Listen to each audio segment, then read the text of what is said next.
안녕하세요. DJ 라니입니다. 오늘의 사연 시작해 보겠습니다. 여러분 안녕하세요.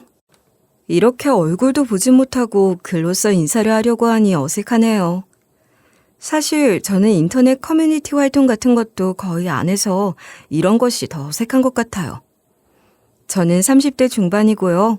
이름은 김소은입니다. 이런 곳에 제 이야기를 하려고 하니 어떻게 시작을 하는 게 좋을지 그 생각만 한참 한 것 같아요. 그러다가 문득 떠오른 좋은 문구가 있어서 그것으로 시작을 해보려고 합니다. 여러분, 율곡이 선생님 다들 아시죠? 어머니인 심사인단과 함께 나란히 우리나라 지폐에 얼굴을 올려놓으신 분이잖아요. 요즘 다들 현금 잘 안 가지고 다니고 게다가 5,000원권은 더 보기가 힘들긴 하지만 누구나 알고 있는 그분. 율곡이 선생님께서 하신 말씀이에요. 천하의 모든 물건 중에서 내 몸보다 더 소중한 것은 없다. 그런데 이 몸은 부모가 주신 것이다. 어떠세요? 저는 이 말이 곱씹을수록 좋은 말 같더라고요. 특히 이번 일을 겪으면서는 더욱 그런 것 같아요. 율곡이 선생의 말씀에 곱씹게 한 저의 이야기를 이제 시작해 보려고 하는데요. 막상 제 이야기를 꺼내놓으려니 좀 떨리기도 하고 그러네요.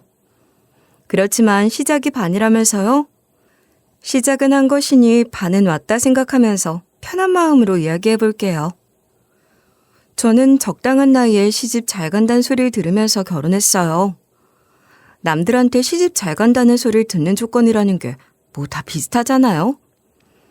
우선 당장 겉으로 보이는 건 아무래도 재력이겠죠.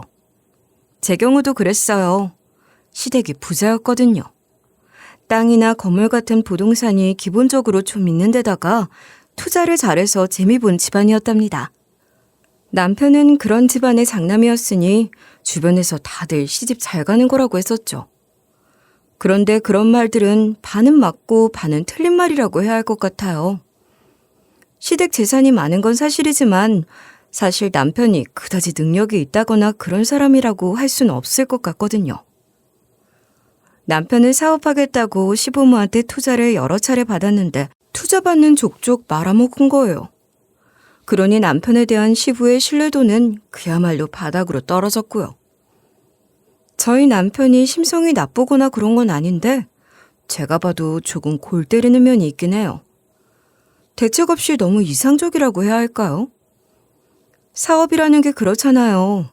시장 조사도 하고 그 분야에 대해 공부도 많이 해야 하고 경험도 있어야 하는데 그런 부분에 대한 고려 없이 좋아 보이면 일단 시작하고 보더라고요. 시부랑 시모가 저희 남편을 못마땅해 하는 게 속상하지만 한편으로는 아내인 제가 봐도 대책 없는 사람이긴 해서 그런 시부모 심정이 이해가 되기도 해요.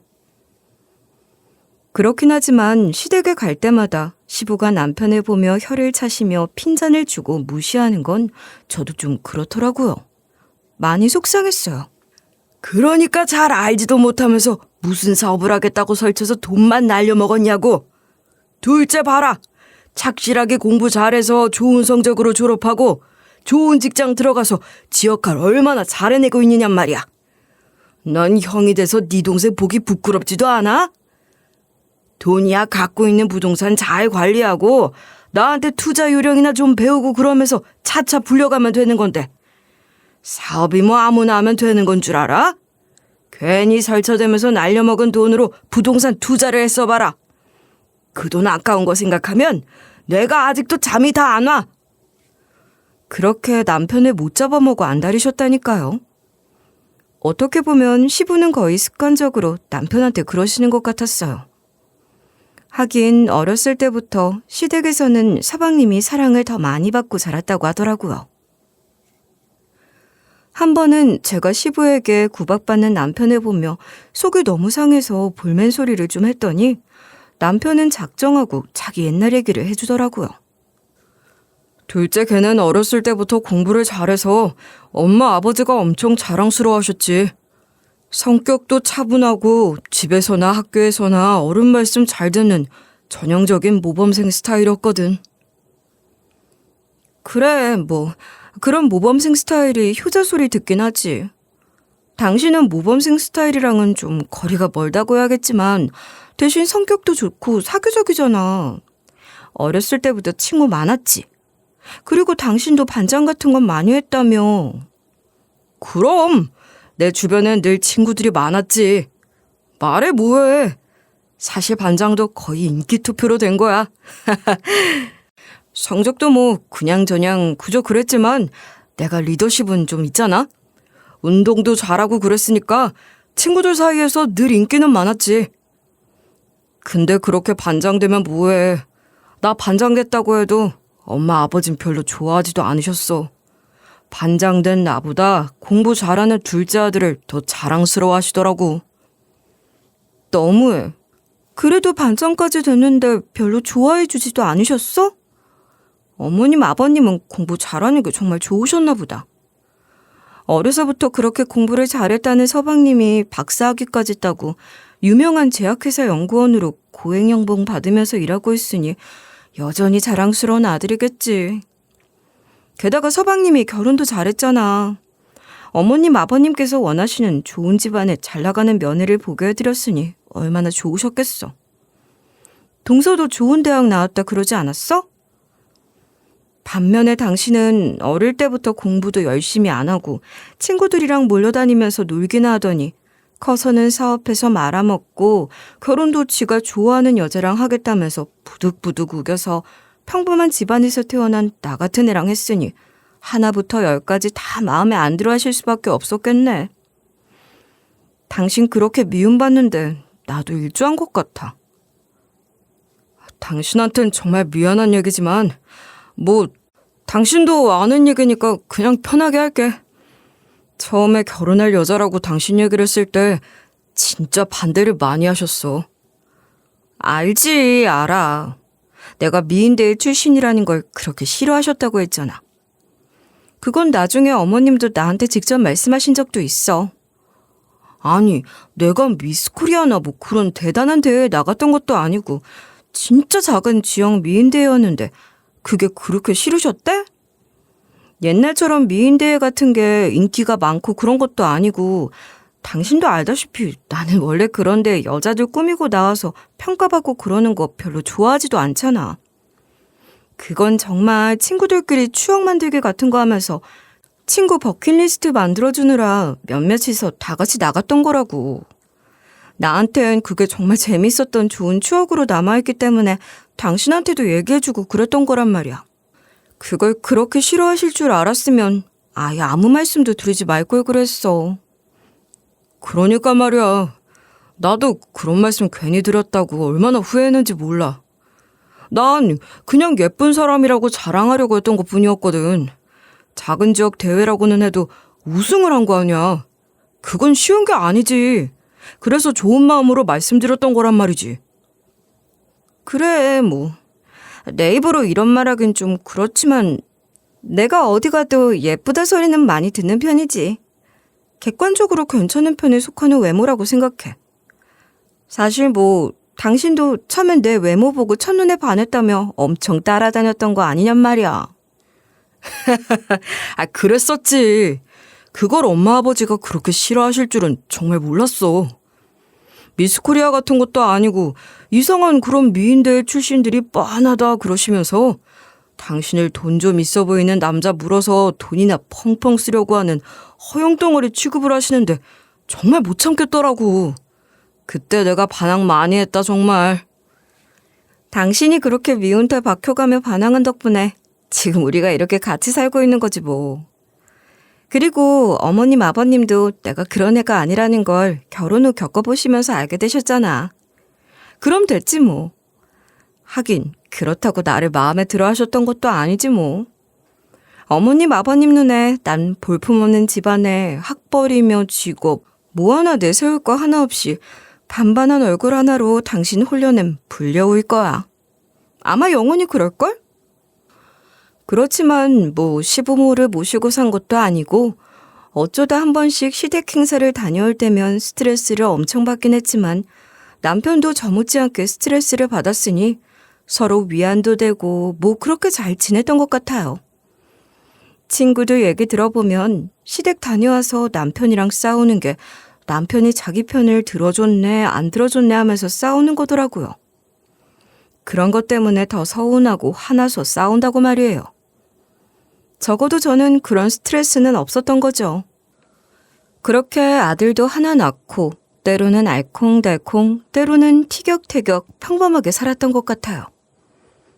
그러다 얼마 전에 시부가 돌아가셨고 시모도 요즘 부쩍 몸이 안 좋아지시는 게 보이는 거예요. 아무래도 연세가 있으신 데다 당뇨 같은 질병까지 있으시니 더 그렇겠죠. 시댁에 부동산이 많은 집이라고 했잖아요. 시부모가 살던 집도 엄청 큰 대저택이었어요. 대충 100억대는 될 거예요. 그런 큰 집에 건강도 안 좋아진 노모 혼자 사시게 할 수가 없어서 서방님과 동서가 들어가서 살기로 했답니다. 서방님과 동서가 먼저 그러겠다고 했고 시모도 너무 좋아하셨죠 뭐. 아유, 우리 둘째 아들, 장남도 아닌데 둘째 아들 내외가 나서서 노모 봉양하겠다고 하는 것 좀 봐. 요즘 이런 자식이 어딨어? 난 정말 복도 많지. 나는 서방복도 있었는데 자식복까지 있으니 정말 축복받은 인생이구나. 이게 다 우리 둘째 아들 덕분이지. 착하고 똑똑하고 어려서부터 속 한번 썩인 적 없는 아들인데 애미 다 늙어서까지 이렇게 호강을 시켜주고 말이야. 우리 둘째 아들이 최고야. 시모는 아주 찬양, 칭송을 하시더라고요. 아마 남편과 제가 들어가서 모시겠다고 했으면 별로 안 내켜 하셨을 거예요. 시모도 시부 못지않게 둘째 아들을 편애했고 장남인 남편한테는 곁을 잘 안 주셨거든요. 그냥 남편과 저를 별로 안 좋아하시는 것 같았어요. 그렇게밖에 생각할 수가 없었고 어떻게 보면 그렇게 생각하는 게 속 편하기도 했어요. 그야말로 미운 오리 새끼가 된 것 같긴 했지만 뭐 어쩌겠어요. 사람 마음이라는 게 억지로 되는 게 아니잖아요. 시모가 그렇게 좋아하는 서방님과 동서가 시모를 모시는 덕분에 저는 신경을 덜 써도 되니까 그런 거나 좋다고 생각해야죠 뭐. 그런데 시모 생신이 되어 시댁에 갔는데 시모 안색이 너무 안 좋으신 거예요. 살도 많이 빠지셔서 더 그렇기도 했는데 안색만 안 좋아지신 게 아니었어요. 시력도 영 나빠지신 것 같고 화장실을 너무 자주 가시는데 그도 그럴 것이 물을 너무 많이 드시는 거죠. 짜증도 심해지신 것 같고 그게 다 혈당 조절이 안 됐을 때의 증상 같아서 걱정이 됐어요. 남편이 보기에도 그랬는지 남편은 시모에게 이것저것 물어보며 체크를 하더라고요. 엄마, 당뇨 관리는 잘하고 있으신 거 맞아요? 안색이 전보다 못한 것 같은데 어디 안 좋으신 데는 없어요? 조금이라도 불편한 거 있으면 말씀하세요. 안색이 뭐가 어떻다는 거야. 안 좋을 게 뭐야. 불편하고 그런 거 하나도 없다. 너도 알잖아. 둘째가 얼마나 꼼꼼하고 세심한 애냐. 약도 다 챙겨주고 밥도 몸에 좋은 걸로만 먹게 하고 운동도 같이 가자고 하고 둘째 칭찬을 하려면 할 말이 너무 많아서 뭐부터 말해야 할지 모르겠네. 다 좋아. 좋고 말고. 우리 둘째가 이렇게나 잘하잖아. 장남보다 훨씬 낫지. 에휴, 그렇게 또 시작된 시모의 둘째 아들 찬양은 장남보다 둘째가 훨씬 낫다는 말로 끝났어요. 아니, 총기가 정 같지 않다 그러시면서 매번 그 소리는 빼먹지도 않고 꼭 덧붙이시는 거 있죠? 하여간 남편이 그렇게 여쭤본 게 민망할 정도로 너무 잘 지낸다고 하시더라고요. 괜히 여쭤봤다 싶었어요. 근데 동서를 두고는 전과 달리 좋은 말씀을 안 하시는 거예요. 동서가 자리를 비우니 오히려 노골적으로 동서 험담을 하시는 거예요. 불편한 거 딱 하나 있지. 그년 자리 비었을 때 얼른 말해야 해. 둘째면 느년 그녀는 잘하는 거 하나 없다. 찬바람 쌩쌩 불게 차갑고 잘 챙겨주지도 않고 말이야. 며느리녀는 그 모양이라도 상관없어. 효자 둘째 아들이 있으니 남부러울 거 하나 없는데 뭐. 전에 없이 며느리년 그년 소리까지 하시며 동서 얘기를 하시는 건 좀 의외였고 놀라웠죠. 그런데 이야기는 또 둘째 아들 찬양으로 흘러갔고 그 찬양 계속 듣는 거 괴로워서 시모 건강 상태에 대해서도 더 이상 안 여쭤봤습니다. 대신 그날 이후 남편이 시댁에 자주 들러 시모를 보고 오더라고요. 아무래도 너무 안 좋아 보였던 시모의 모습이 신경 쓰이는 것 같았어요. 저도 걱정이 됐으니 남편은 더 했겠죠. 시모가 아무리 곁을 안 준다고 하더라도 그래도 아들 된 둘이라도 그렇게 자주 들러서 뵙고 와야겠다고 하는 거예요. 그런데 남편은 시댁에 다녀올 때마다 시모의 상태가 점점 더 나빠지는 것 같다고 마음이 안 좋다고 했어요. 남편 얘기를 들으니 저도 시모가 또 걱정되기도 하더라고요. 또 한편으로는 그런 남편의 모습을 보니 우리 남편 이제 철들었다 싶은 게 기분이 좋기도 했어요. 앞서도 얘기했지만 저희 남편이 사람은 좋은 사람이라니까요. 젊을 때 의욕만으로 밀어붙인 사업에 몇 번이나 실패하면서 사업이라는 게 그렇게 의욕만 갖고 무작정 뛰어든다고 되는 게 아니라는 것도 깨달았고 이후로는 정신 차리고 평범한 회사 들어가서 잘 다니고 있어요. 물론 사업에 대한 열망을 버린 건 아니랍니다. 회사 다니면서 많이 배우고 차근차근 준비 잘해서 언젠가는 자기 사업에 다시 도전할 작정으로 열심히 살고 있는 거죠. 그런 남편이었는데 시모에 대한 마음이 깊은 것을 보니 저도 마음이 찌르르해지더라고요. 그래서 저도 모처럼 맏며느리 노릇 좀 하려고 남편한테 시댁에 같이 가자고 했어요. 서방님은 아직 귀가 전이고 동서는 집에 있다는데 일하시는 분이 문을 열어주셨고 동서는 2층 자기네들 방에서 뭘 하고 있는 건지 1층으로는 내려와 보지도 않더군요. 시모와 안부도 좀 나누고 그러다가 서방님도 곧 들어온다기에 기다렸다 같이 밥을 먹기로 하고 동서 저녁은 어떻게 할 건지 물어보러 간다고 일하시는 분이 나서길래 인사도 할 겸 제가 올라가겠다고 했어요. 그렇게 2층으로 올라가서 동서네 방으로 가는데 동서가 통화하는 소리가 들리는 거예요. 누군진 몰라도 엄청 가까운 사람과 통화를 하는 것 같던데 나누는 대화가 예사롭진 않은 거죠. 그래, 그 여자 확 처리해버릴 생각이야. 늙은 년이 말이야. 그래도 꼬시더라. 그년 상태가 갈수록 안 좋아지는 거 보니까. 이제 머지않았어. 금방이야. 맘 같아서는 그 늙은 년 당장이라도 세상 하직하게 만들고 싶은데 말이야. 뭐 그러면서 정말이지 세상 악랄한 목소리로 낄낄거리며 통화를 하고 있더라고요. 동서의 통화 내용을 듣고 소름이 바로 돋는데 솜털 하나하나까지 빳빳하게 서는 것 같았어요. 늙은 여자 어쩌고 하는데 자꾸만 느낌이 시모를 두고 하는 말 같은 거예요. 아무런 이유 없이 시모 상태가 날이 갈수록 나빠지는 것도 너무 이상했는데 동서가 그런 얘기를 하는 걸 들은 거잖아요.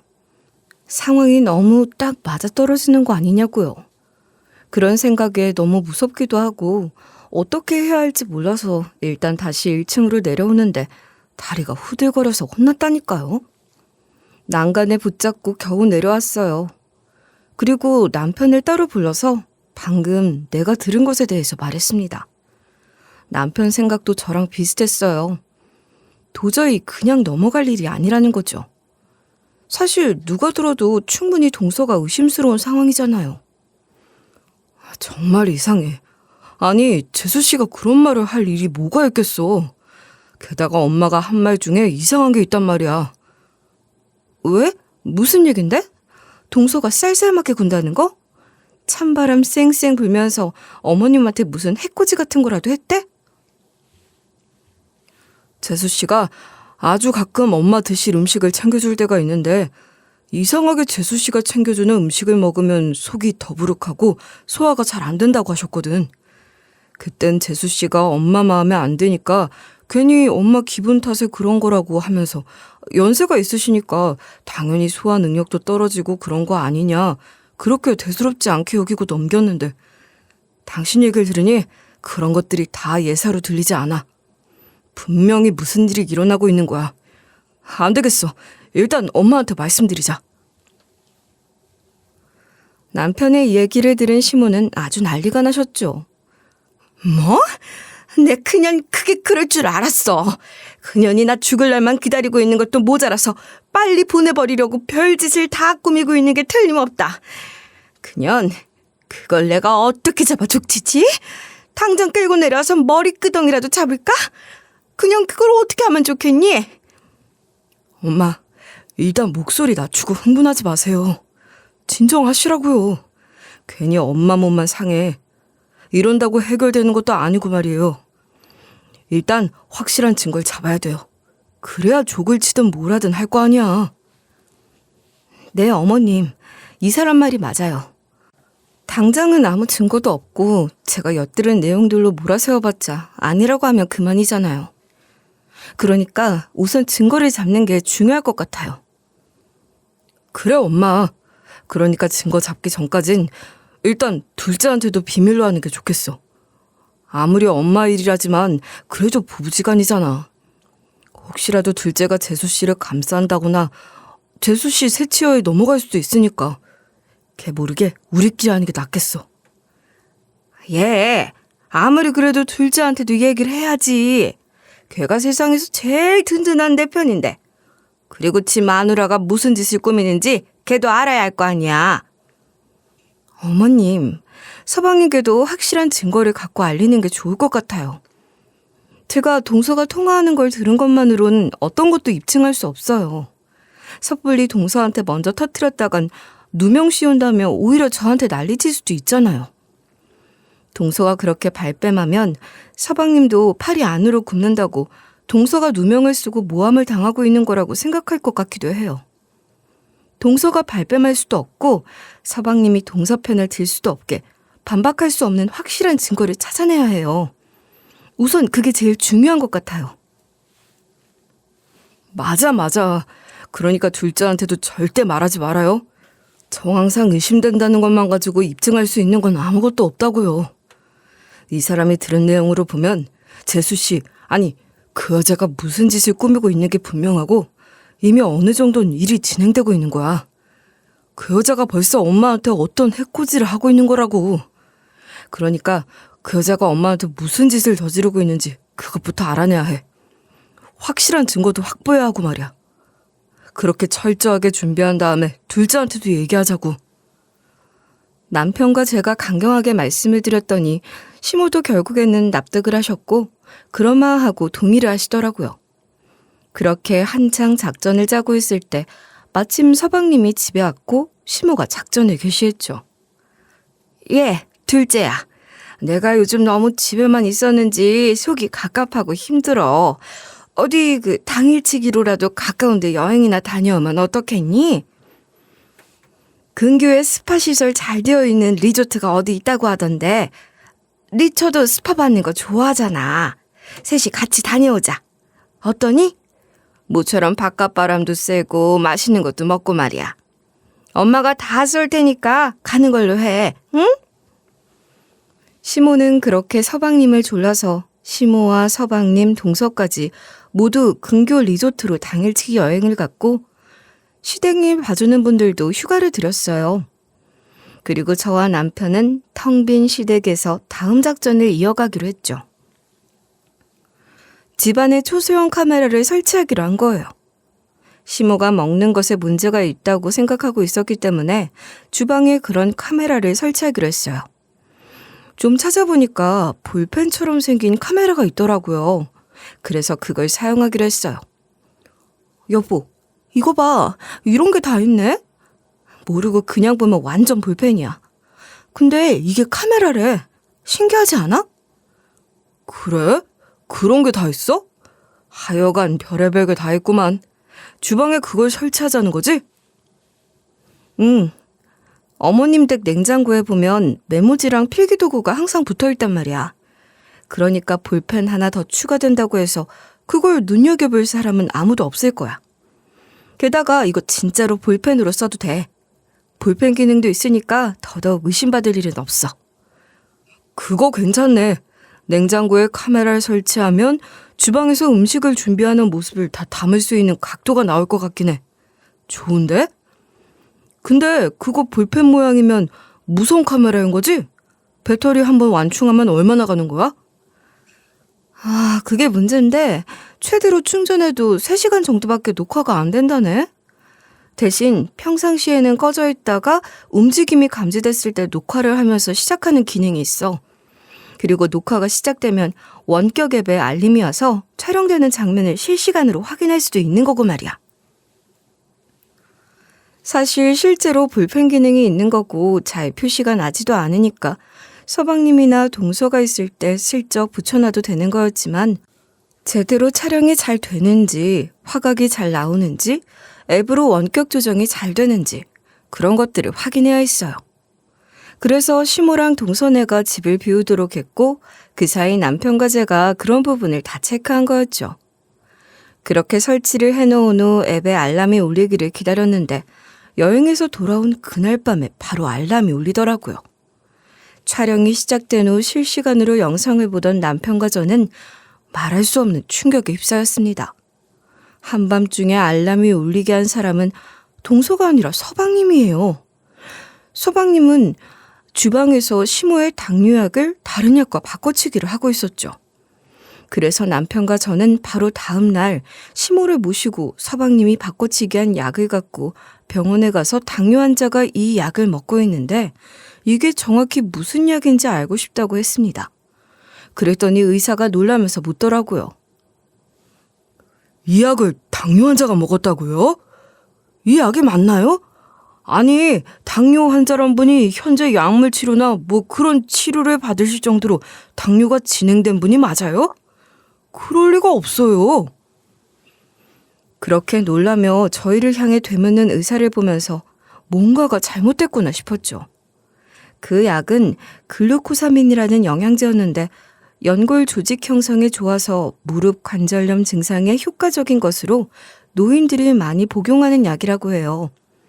그런데 이 글루코사민이라는 게 이름 자체가 글루코사민이잖아요? 글루코스, 즉 포도당, 그리고 아민, 그러니까 아미노당이 결합된 이름인 거예요. 이름만 들어도 당 수치가 높아지는 약이란 느낌이 바로 오는 거죠. 그런 약을 당뇨 환자에게 먹인 겁니다. 이미 당뇨 환자는 피해야 할 영양제로 일반인들에게도 많이 알려져 있는 약인데 이런 약을 당뇨 환자가 복용하시면서 무슨 약인지도 몰랐다는 건 있을 수 없는 일이에요. 물론 당뇨 환자도 복용해도 된다는 의견도 있긴 하지만 그 경우에도 각별히 주의해서 복용해야 하는 약이면 틀림없어요. 그러니 글루코사민 복용이 꼭 필요한 당뇨 환자의 경우에는 병원에서 따로 각별히 신경을 써야 하는 건데 아니 대체 뭔지도 모르는 약을 드셨다는 거예요? 그런데 더 치명적인 문제가 있더라고요. 의사가 몇 가지를 더 물어왔는데 약의 복용 시간에 물었어요. 난 그게 당뇨약이라고 알고 먹었어. 매일 공복이나 밥 먹기 30분 전에 먹었지. 당뇨약이 워낙 종류가 많은데 시모가 복용 중인 약은 하루 3번 식전에 복용하는 거였거든요. 그랬더니 의사가 깜짝 놀라면서 손살을 치더라고요. 말도 안 됩니다. 가져오신 이 글루코사민은 하루 한 알 식후에 위장에 안 좋으신 분일 경우 식사와 함께 복용할 것을 권장하는 약이라고요. 그런 약을 식전 공복에 하루 3번, 그것도 당뇨 환자에게 먹인 거라고요? 아니 대체 누가 약을 이런 식으로 먹으라고 한 거죠? 미친놈이에요. 말도 안 됩니다. 동서가 아니라 서방님이라뇨. 믿을 수 없는 사실에 시모와 남편 저희 모두는 너무나 놀랐고 뭐라 설명할 수 없는 복잡한 감정에 휩싸였어요. 믿을 수 없는 사실에 엄청난 충격을 받았지만 저희에게는 해야 할 일이 있으니 정신을 차려야 했습니다. 증거를 조금 더 모아야겠다고 생각하고 배터리가 완충된 볼펜 카메라를 다시 붙여놨거든요. 그렇게 해서 추가로 얻게 된 영상에서는 서방님이 시모에게 줄 요리를 직접 준비하는 모습이 담겨 있었는데 조리대에서 요리를 하던 서방님이 갑자기 퇴 하고 시모가 먹을 음식에 침을 뱉으면서 망할 할망구 적당히 살고 얼른 아버지 따라 좀 가라. 그래야 내가 그 재산 다 내 마음대로 하지. 그 재산 다 내 차지로 만들어 놓고 빨리 가라 하는 거예요. 그런 모습까지 보고만 시모는 부들부들 떨면서 몸도 잘 가누지 못하시는 채 경찰에 신고를 했어요. 더 이상 다른 증거 같은 거 더 모을 것도 없다고 하시면서 말이에요. 경찰서에 가서 그 영상을 보였더니 경찰들도 약 바꾸는 거랑 침 뱉는 장면 같은 것을 보고 기가 차서 어쩔 줄 모르더라고요. 이거 완전 미친놈이네. 정말 친아들이 맞아? 완전 폐륜 아니야. 아니 멀쩡한 인간이 어떻게 저런 짓을 해? 보니까 이미 연세도 많은 노모한테 저렇게까지 하는 거잖아. 악질 중에 악질이네. 그렇게 경찰들마저 경악을 금치 못하고 혀를 내두르며 욕을 할 정도였어요. 정말이지 경악을 금치 못한다는 건 딱 이럴 때 쓰라고 만들어 놓은 말인 것 같았습니다. 서방님의 그런 모습을 보며 부들부들 떨긴 했어도 경찰에 신고할 때까지만 해도 의연하시던 시모는 경찰서에서 결국은 눈물을 흘리셨어요. 피눈물 날만 한 거죠. 자기 배 아파 낳은 친자식이, 그것도 그렇게 귀하게 여기면서 믿었던 둘째 아들이 그런 짓을 저지르고 있는 놈일 줄 상상이라도 했겠냔 말이에요. 틈만 나면 그렇게 둘째 아들 찬양을 하던 시모였고 입에 침이 마르도록 칭송하던 둘째 아들이 아니었냔 말입니다. 그런 아들에게 그렇게 끔찍한 배신을 당한 거잖아요. 내가 너희들한텐 미안한 말이다만 둘째한테 재산을 더 많이 물려주려고 변호사한테 찾아가서 둘째한테 훨씬 더 많이 상속할 수 있게 하는 확실한 방법에 대해서 상담까지 받았어. 둘째한테도 그런 얘기 다 했거든. 너희 형보다 너한테 훨씬 더 많이 상속할 거라고 말했어. 너희 형은 평생 속만 썩이고 사업 말아먹느라 날린 돈이 얼마냐. 재산 물려줘 봐라. 그 돈 갖고 또 사업한다고 나서서 금방 날려먹겠지. 물려줘봤자 관리도 못하고 날려먹을 네 형한테 물려주느니 너한테 다 물려주는 게 여러모로 좋은 일이라고 이미 여러 번 말했단 말이야. 아니, 그 자식은 엄마가 그런 말까지 했는데도 이런 짓을 저지른 거야? 엄마가 지 놈을 얼마나 아꼈는데 자기를 그렇게 생각하는 노모한테 감사하는 마음을 갖긴커녕 그 재산 빨리 독차지할 생각으로 이런 짓거리를 하고 있었다는 건 정말이지 너무나도 끔찍하고 슬픈 일이야. 엄마, 정말 이건 뭐라고 말할 수도 없는 일이다 정말. 시모는 그런 서방님을 고소했어요. 그리고 서방님한테도 직접 말씀하셨죠. 네놈, 이 부르막심한 놈 같으니라고. 네가 내 목숨 위협하려고 한 거 내가 다 안다 이놈아. 내가 내 손으로 직접 내 둘째 아들이 내 목숨을 위협한다고 경찰에 신고했어. 이 천벌을 받을 놈아. 그게 다 무슨 소리야. 엄마, 대체 무슨 말씀을 하시는 거예요? 형, 엄마 왜 이래? 당뇨가 문제라 정신이 어떻게 되신 거 아니야? 내가 뭘 어쨌다고 이러시는 거야? 서방님은 시모가 그렇게 말을 하는데도 정말 뻔뻔하게 나오더라고요. 그러니 남편이 빡쳐서 큰 소리치면서 말했죠. 이 자식아, 네가 엄마 약 바꿔치기 한 거 알아. 너 이 자식 어떻게 엄마한테 그런 짓을 하냐? 너 대체 어떻게 된 놈인 거야? 나도 정말 그게 다 거짓말이었으면 좋겠다. 난 또 뭐 때문에 이 난리들인가 했네. 아니, 무슨 영양제 하나 바꿔친 것 같고 생명을 위협한 거라는 둥 그런 소리래. 듣는 사람 끔찍하게. 절대 그런 의도가 아니야. 그거 그냥 영양제야. 엄마가 당뇨가 있긴 하지만 무릎 관절도 너무 안 좋으니까 글루코사민 복용도 꼭 필요한 거라고. 어쩌고 저쩌고 변명 같지도 않은 변명을 뻔뻔하게 짝이 없는 태도로 말하는 서방님을 보고 있자니 정말 기가 차더라고요. 듣다 어이가 없어서 제가 한마디 했어요. 이것 보세요 서방님. 100번 양보해서 그렇다고 합시다. 그럼 어머님이나 우리에게도 그런 사실을 알리고 의논을 했어야죠. 아니, 다 필요 없고 제약회사 연구원식이나 된다는 사람이 글루코사민 복용 시간이나 복용량을 몰랐을 리가 있어요? 식후에 복용해야 하는 약을 식전에, 그것도 권장 복용량보다 3배나 많이 먹게 한 걸 어떻게 설명할 거냐고요. 그래도 고의로 해하려고 한 게 아니라고 할 거예요? 계속 그렇게 뻔뻔하게 말할 수 있어요? 설명해 보세요. 어디 한번 해보시라고요. 제가 그렇게 몰아붙이니 서방님은 꿀먹은 벙어리가 됐는데 옆에 있던 동서가 큰 소리로 웃으면서 끼어들더군요. 정말 가지가지한다. 늙은 년이랑 바람나서 꼴값 떨고 돌아다녔던 건 애교였냐? 그걸로 모자라서 친모한테 그런 짓까지 했어? 야, 그거 폐륜이야, 폐륜. 불륜에 폐륜에. 아주 할 수 있는 건 다 하고 다녔군. 너 진짜 대책 없는 인간이구나. 응? 둘째 서방님이 바람을 폈다고? 불륜? 이건 또 무슨 소리인가 싶었죠. 제가 우연히 듣게 됐던 동서의 전화통화 내용 기억하세요?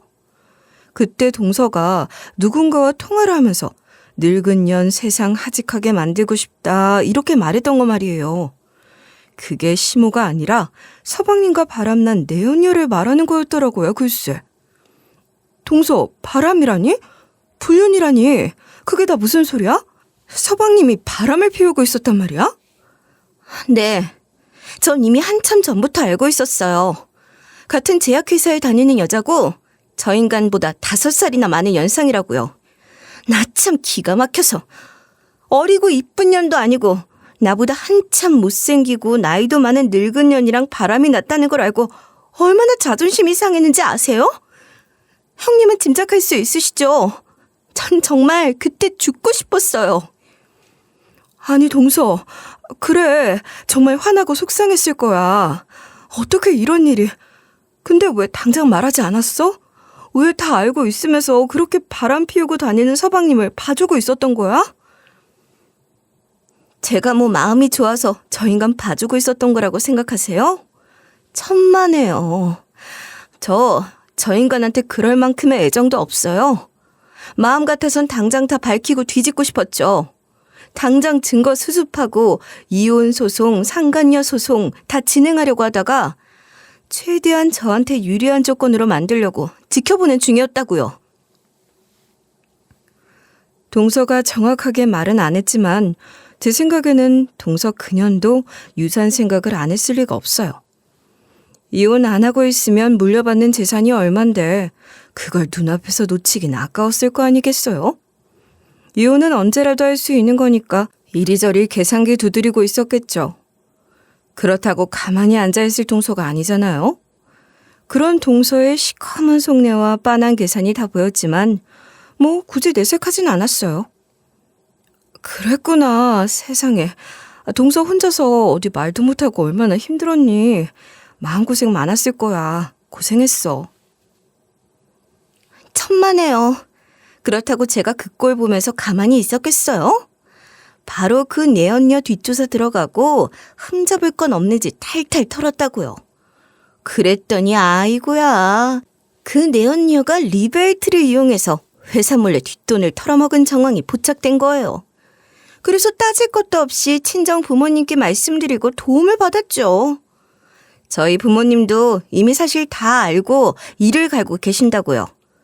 그렇게 온갖 인맥 다 동원해서 그냥 리베이트 폭로하고 골로 보낼 작전을 진행하고 있었어요. 이미 어느 정도 성과를 내고 있는 중이고 말이에요. 그러니까 그때 통화하면서 처리한다고 했던 게 그 말이었던 모양이에요.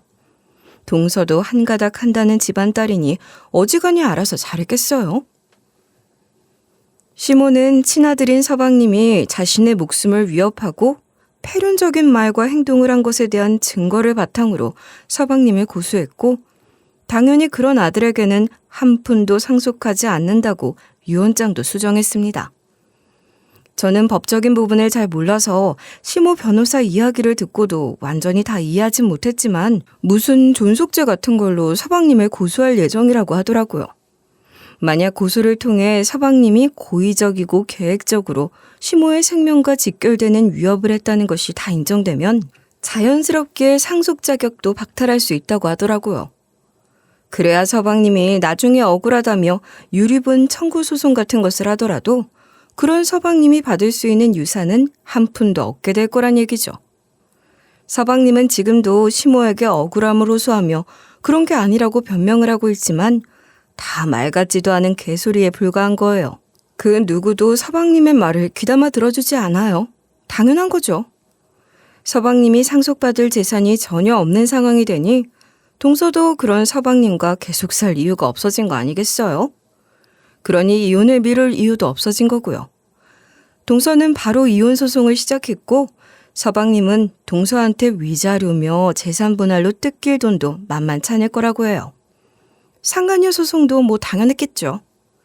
시모한테 고소당해 동서한테도 고소당해 엎친 데 덮친 격으로 일이 연달아 터지자 서방님도 결국 가면을 완전히 벗더군요. 서방님은 남편과 제가 시모를 도와서 집에 CCTV까지 설치한 걸 물고 늘어지며 미친 년놈들이라고 거품 물고 난리를 쳤어요. 너네들 그런 식으로 CCTV 설치한 거 그거 다 불법이야. 알아? 개인정보보호법에 위배되는 거라고. 그런 것도 모르고 겁도 없이 그런 짓을 저질러? 아무것도 모르는 노모 깨어내서 어떻게든 내 꼬투리 잡으려고 한 거잖아. 내가 가만둘 줄 알아? 야, 이 새끼야. 네가 지금 그게 할 소리니? 네가 저지른 짓이 뭔 줄은 알지? 네가 무슨 할 말이 있어서 불법 어쩌고 하는 거야? 뭐? 개인정보보호법? 웃기지도 않는다 이놈아. 불효막심한 놈. 너 같은 놈은 정말 이 세상에서 없어져야 할 암적인 존재야. 알아? 네가 뭔데 나한테 그딴 말을 해? 네가 내 형이면 형이지. 뭐 잘난 게 있다고 훈계질이야? 난 너한테 그런 소리 들을 이유가 없어. 그딴 훈계 필요 없고 나도 가만히 안 있을 거니까 그렇게 알아. 재수가 없으려니 별 같지도 않은 것들이 껴선 일을 다 망쳐놨잖아. 에이씨. 세상에 인면수심이 따로 없네. 아무리 막 나가는 거라고 해도 형님한테 지금 그 말버릇이 그게 다 뭐예요? 하긴 낳아주신 엄마도 모르는 사람한테 내가 지금 뭘 기대하는 거야. 나도 참 어이없네. 이것 보세요, 서방님. 그 개인정보보호법이라는 거 우리도 다 알 만큼 알고 조사할 만큼 했어요. 우릴 아주 허술하게 봤겠지만 사람 잘못 봤다고요. 서방님은 남편과 저를 찾아와 가면을 벗어던지고 막말을 하면서 개인정보보호법 어쩌고 할 때 사실 남편과 저는 코웃음 칠 수밖에 없었거든요. 변호사가 그렇지 않아도 그 부분에 대해 자세히 알려줬단 말이죠. 그래서 변호사한테 배운 걸 서방님이란 인간 면전에다 아주 제대로 쏟아내줬습니다. 저도 뭐 공부를 그리 열심히 한 건 아니지만 암기 과목만큼은 꽤 잘했거든요. 남들보다 외우는 머리는 좀 좋은 것 같아요. 그게 빛을 발하는 순간이었죠. 잘 들으세요. 그 CCTV라는 게 일반 사업장이 아닌 홈캠으로 설치된 경우 무조건 타인의 행동을 찍거나 녹음했다고 불법으로 인정되는 건 아니에요. 일단 집에 설치한 홈캠의 경우 내 집에 설치하는 것이기 때문에 사업장에 설치하는 것과 다르기도 하고 어머니 같은 노인이 있는 집에서는 연로하신 어르신 또 지병이 있어서 항상 상태를 살펴야 하는 경우처럼 건강이나 생명과 직결되는 건 아무 문제가 없어요. 안전 때문에 설치했다고 하면 되는 거거든. 그리고 우리 같은 경우는 집주인인 어머니의 동의를 얻어서 설치한 거잖아요. 그러니까 더더욱 아무 문제가 없다는 거예요. 아시겠어요? 어디서 어줍잖게 주워들은 건 있나 본데 많이 부족하네요. 가서 제대로 공부해봐요. 그럼 내 얘기가 무슨 얘기인지 알게 될 테니까 말이에요. 아, 내가 중요한 얘기를 빠뜨릴 뻔했네. 무엇보다 CCTV에 찍힌 행위가 범죄 행위와 관련이 있다면 개인정보 보호에 위배되는 거랑 별개로 증거로 인정될 수 있거든요. 그 CCTV에 찍힌 게 얼마나 심각하고 끔찍한 폐륜 범죄 행위인진 더 얘기 안 할게요. 만에 하나 그 CCTV 설치가 문제된다고 해도 그게 증거로 채택되는 데는 아무 문제가 없다는 겁니다. 그러니까 뭐 고소라든 신고라든 하고 싶은 대로 다 하세요. 우린 자신 있어요. 제가 그렇게 한참을 떠들고 나니 그 인간이 그래도 말귀는 알아들었는지 낯빛이 급격히 안 좋아지더라고요. 그나마 개인정보보호법으로 어떻게든 비벼보려고 했을 텐데 아무 소용없다는 걸 알게 된 거죠. 뭐 둘째 아들 그렇게 똑똑하다더니 별것도 없네 싶었어요. 그리고 인간이 아무리 공부 잘하고 똑똑해서 좋은 대학 나오고 아무리 좋은 직장 다니면 뭐예요? 인간이 돼야죠. 그 인간은 정말 인간도 아닌 거잖아요. 믿을 수 없는 두 얼굴로 이중생활을 했던 서방님이란 인간을 생각하면 지금도 소름이 끼쳐요. 너무 무서운 사람이잖아요. 사람만큼 무서운 게 없다는 말을 실감했죠. 시모는 그 인간을 유산상 속에서 제외하는 정도가 아니라 둘째 아들과는 아예 의절하겠다고 선언하셨어요. 나한테 그런 아들은 없다. 그런 인간 같지도 않은 놈을 아들이라고 생각할 수도 없고 다시는 꼴도 보고 싶지 않아. 나한테 남은 건 이제 너희들 뿐이구나. 시모의 말처럼 이제 시모에게 남은 건 장남인 남편과 맏며느리인 저뿐인 거죠. 그러니 시모도 이제는 저희를 의지하며 지내고 계신답니다. 둘째네가 나간 그 집에는 저희가 들어가서 살고 있어요. 저희가 이사를 간 지 얼마 되지 않았을 때 구치소에 있는 서방님이 집으로 전화를 시모를 찾은 적이 있었어요. 서방님은 구속수사를 받고 있었거든요. 시모는 그런 서방님의 전화를 받고 싶지 않다고 하셨어요. 전화를 남편이 받았었는데 서방님은 남편에게 시모와 함께 면회를 와달라며 눈물로 호소했다고 하더라고요. 저희 부부를 찾아와서 길길이 날뛴 게 불과 얼마 전인데 이젠 또 눈물로 호소라뇨. 정말이지 얼굴이 몇 개인지 모르겠어요. 자기 편할 때마다 그런 식으로 가면에 갈아 쓰는 인간인 거예요. 하여간 남편이 서방님의 말을 다 전했어도 시모는 서방님을 보고 싶지 않다고 하셨어요. 엄마, 잘 생각해 보세요. 그놈을 용서하라는 게 아니야. 나중에 엄마가 후회하실까 봐 그래요. 괜찮으시겠어요? 아무렴. 괜찮다 마다. 그깟 놈 나는 자식이라고 생각하지 않기로 마음먹었어. 그놈이 내게 한 짓이 어떤 짓인데 내가 그놈을 내 자식으로 둘 수가 있겠니? 나는 그런 놈은 다시는 보고 싶지 않다. 그리고 그놈이 저렇게 어떻게든 나를 불러들이려는 것도 속셈이 뻔해. 그놈 속이 훤히 들여다보인단 말이다. 보나마나 용서를 구하는 말들을 하겠죠. 구속되기 전에도 어머님이나 우리 앞에서 수도 없이 했던 그 가짜는 변명들 늘어놓으면서 말이에요.